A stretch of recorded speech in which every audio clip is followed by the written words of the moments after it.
See how you can get two beams off of one flashlight? It's like as if I got two flashlights in my hand, but I only actually have one flashlight. But I got two beams of light with one flashlight. See? So I'm showing you all this because I'm going to go outside and do some video tricks with the sun. Here's the reason why I keep going over hot spots. Because when you have a flashlight, and let's act like the flashlight is the sun for a moment, and the wall are the clouds. So when you have a sunlight that's like 92 million miles away, and then once that sun comes in a little bit closer, it heats up the clouds a little bit more. So see how the light is more focused and just bright. The intensity of the light is bright. But when you move the light out a little bit to say 92 million miles, this is what the light should look like on all the clouds. But again, this hot spot on the clouds is looking like this. So then we get this hot spot. And you can see the sun pretty good. It appears to be like a little disc. You see what I'm saying? The intensity on the light is on the clouds is thus. It's so brilliant that the sun is right there on the other side of the cloud. It's not 92 million miles away, because if it was, that the sun can't focus a beam of light that far. You know, it can't. It just, the physics aren't there. Okay, so that sun is now looking like a disc because the heat intensity on the other side of the clouds is causing the sun, you know, to appear as a disc. What I think's happened is the clouds cool the sun down a little bit and cause the sun not to appear to be so bright anymore. I mean, you can see it. Normally you can't look at the sun like this. But when it's a disc, like this, I mean, I don't know how else to explain this to people.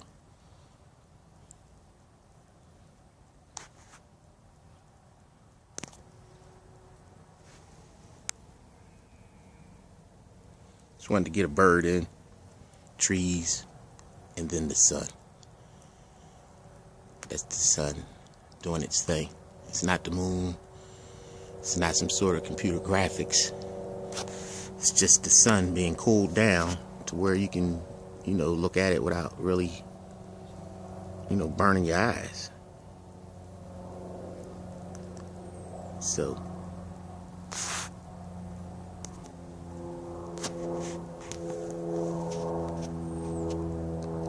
it's the sun getting cooled down by the clouds to where, you know, you can look at it like this.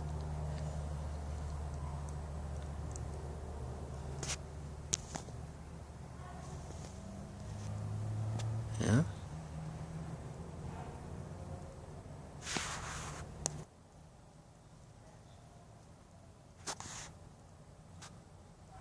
There's the sun peeping in and out of the clouds. It's peeking, you know, it's not dipping. It's peeking through the clouds. And that's pretty cool, huh? So there's no trick photography. You got little trees right there. Right there in front of me. No trick photography. No crap that, you know, I don't know how to do computer graphics. I do know how to record the sun and post it up on YouTube, though. I mean, I do know how to do that. But all that other fancy stuff like changing the sun into a big hot ball of gas, I don't know how to do that.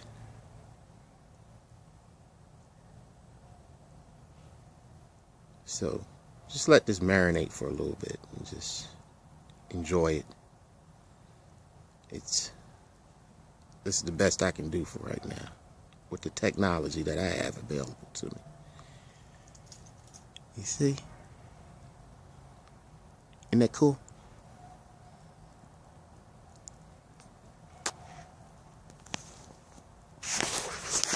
You get it? Or would you like to take another look? Let's take another look at the sun and see what it's doing again. There's the sun doing its thing. It's a little brighter.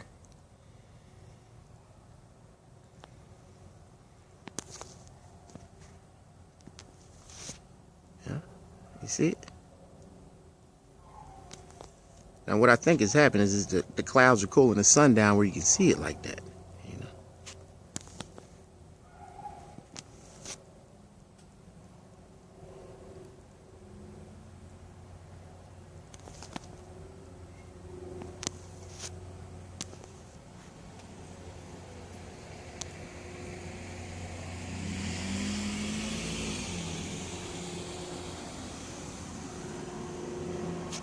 Yes.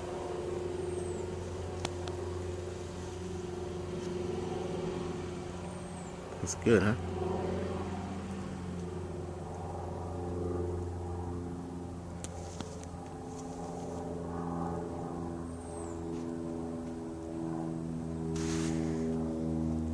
That's it for right now. I gotta go get some breakfast. But I did want to get you some free shots. The best free shots available on the internet, YouTube today, because there's nobody else recording the sun out today right now. I don't see anybody out. You know, you got me. You got some houses over there. You know, some internet boxes right there. And you got the sun. You know. It's not an illusion. It's just the sun doing its thing. See? It looks like that lighted orb, or let's say a sun disk. Maybe that's where the word sun disk comes from. From the sun looking like a disk, and then you got people that sell memory cards called sun disk. I think that's an appropriate name.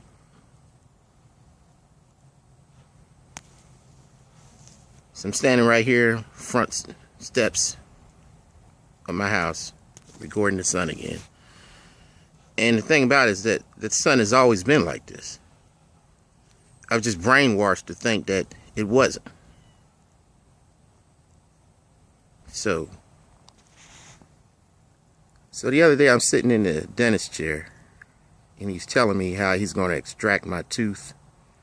And once he extracts my tooth, he's going to take some cadaver bone matter, radiate it, and crush it, and then put the crushed bone matter in my mouth, so that when that bone matter heals up, he can take a screw and put an implant in my mouth, a tooth implant. And I said, man, that's kind of gross, you know. That's the only thing that's grossing me out about the procedure, where you got to take that dead bone matter and put it in my mouth. So then I got, you know, pieces of, for lack of a better word, I got dead body in my mouth that's been radiated and put there so I can chew food better when they put an implant in my mouth.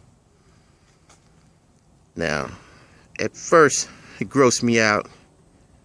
And then I said, well, maybe that's the way they just do things.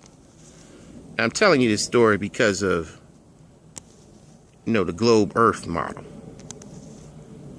You know, they're just going to crush the earth up and put it in your head any way they want. And shape it, form it, and mold it, just like that dead bone matter they're going to put in my mouth so I can have a tooth implant placed in my mouth. I don't want this globe world placed in my mouth anymore, or in the masses' mouth. I'm trying to educate you folks, those that are still sitting on the fence, to say that the sun, or excuse me, that the earth is a globe. It's not. It's not. And that sun And the reason why I say it's because the sun is not 92 million miles away. And you cats had me brainwashed into thinking that that was the truth. And that sun is not 482,000 miles thick. You know, it's just not, you know. And that's the sun causing a hot spot. And it's clouds all in the sky today. So I'll go ahead and fade off now. I think I said enough for right now.